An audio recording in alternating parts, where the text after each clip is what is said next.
Churros are a simple blend of flour, butter, water, sugar, and salt, and they're piped into hot oil, then rolled in a combination of sugar and cinnamon.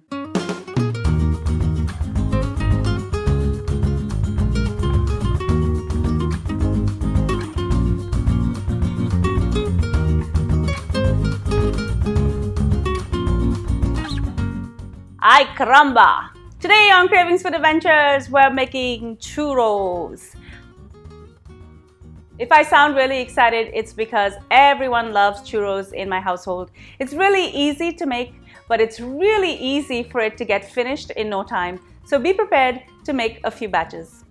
Before I go any further with this recipe, do make sure you subscribe to my channel and make sure to ring that bell so you're notified every time I upload a new video. Now let's get cooking. I'm going to start by heating up 1 cup of water, and once this comes to the boil, I'm going to add 60 grams of unsalted butter. This is roughly a 1/4 cup. I'm also going to add 1 teaspoon of sugar and 1 teaspoon of salt.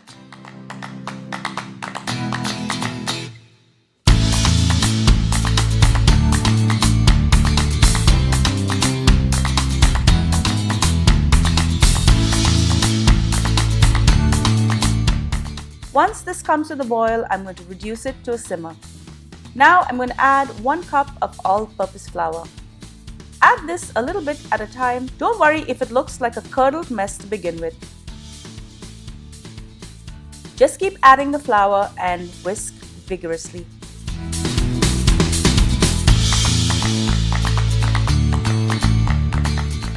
I like to bring this together and then press it down to make sure there are no lumps or dry spots, and I'm now going to allow this to cool.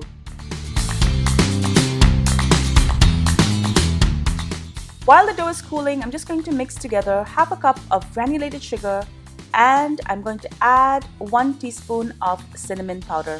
If you like the strong taste of cinnamon in your churros, you can add a bit more.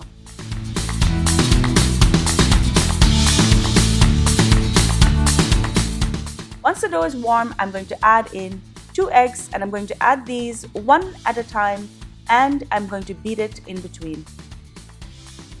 Some recipes call for 1 egg and some call for 3.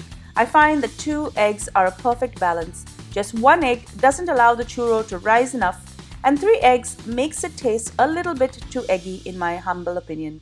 So 2 is just perfect. I've added these directly to my pot, but typically I like to move this to another bowl so I don't ruin my pot, and I can use it again to make a second batch. You want to beat this for a minute or so there are no lumps.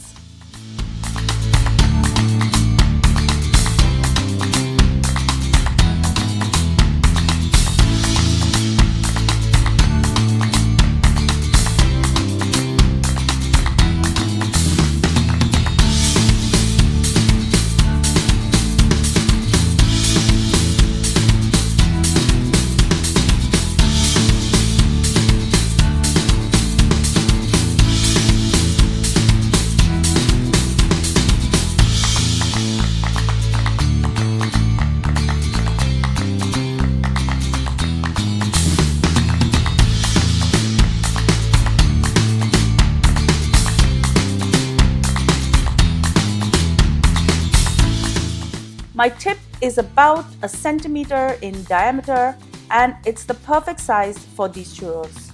Using a spatula, I'm going to scrape this into a piping bag with a star tip. I'm using a disposable bag, but it's much more practical to use a featherweight reusable bag if you decide to make churros a lot, as they are much stronger. I have my oil heating up here. The ideal temperature is between 350 to 370 degrees Fahrenheit. You can use a thermometer if you like, or just eyeball it like I'm doing.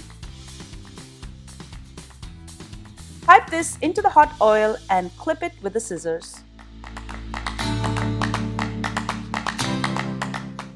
I'm going to allow this to gently brown for a few minutes. I like to move these around with metal tongs and then I like to remove them and drain off the excess oil. While it drains off the excess oil, I'm going to pipe a few more into the oil.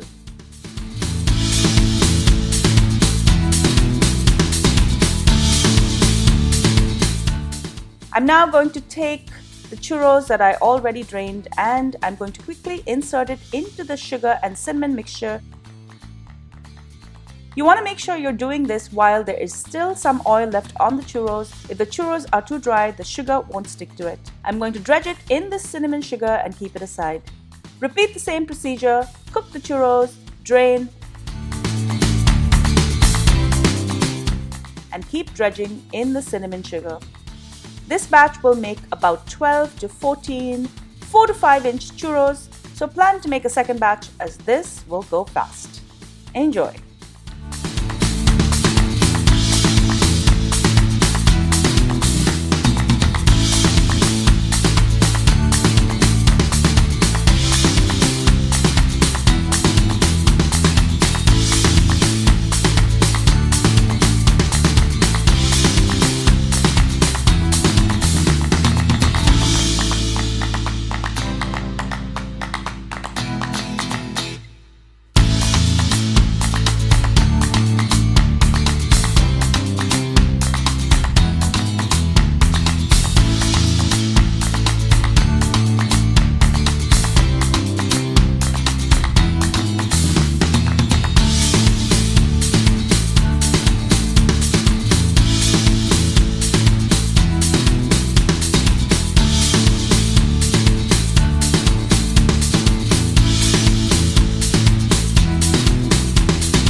Thank you so much for joining me on Cravings for Adventures. I hope you enjoyed this very simple and very delicious recipe for churros. Make a fresh batch and everyone's gonna love it in your household. If you love this video, guys, give it a thumbs up and do leave me a comment below so I know what you think. I really do love hearing from you. Also, if you love the video, share it with your family and friends so they can enjoy this recipe as well. And be sure to follow me behind the scenes on all of my social channels. I'm on Facebook, Instagram, Pinterest, and Twitter. Until I see you next time, do take care. Bye.